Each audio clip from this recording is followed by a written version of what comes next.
અમરેલીના પાલ ગોટી લેટરકાંડ મુદ્દે સીએમને પત્ર લખાયો। મંત્રીમંડળના વિસ્તરણની અટકળો વચ્ચે પાલ ગોટીનો સીએમને પત્ર। પાલ ગોટીએ સીએમ ભૂપેન્દ્રભાઈ પટેલને પત્ર લખી ન્યાયની માંગ કરી છે। પીડિતા પાલ ગોટીએ પત્રમાં પોલીસના કારણે થયેલી પીડાઓ વ્યક્ત કરી છે।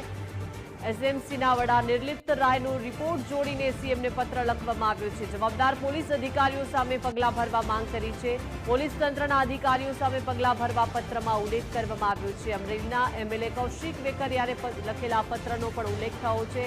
કૌશિક વેકરિયાએ પત્ર લખ્યો હોવા છતાં ન્યાય ન મળ્યાનો દાવો થઈ રહ્યો છે।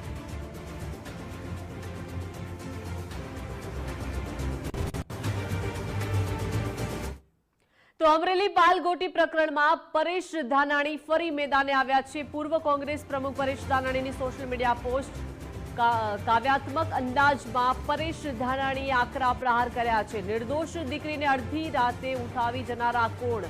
નિર્દોષ દીકરીનો વરઘોડો કાઢનારા કોણ? નિર્દોષ દીકરીને ખોટા કેસમાં ફસાવનારા કોણ? સંડોવાયેલા અધિકારીને પ્રાઇમ પોસ્ટિંગ આપનારા કોણ? ગુજરાત હજુએ જવાબ માંગે છે। નારી સ્વાભિમાન આંદોલન, પીડિત પાલને ન્યાય આપો।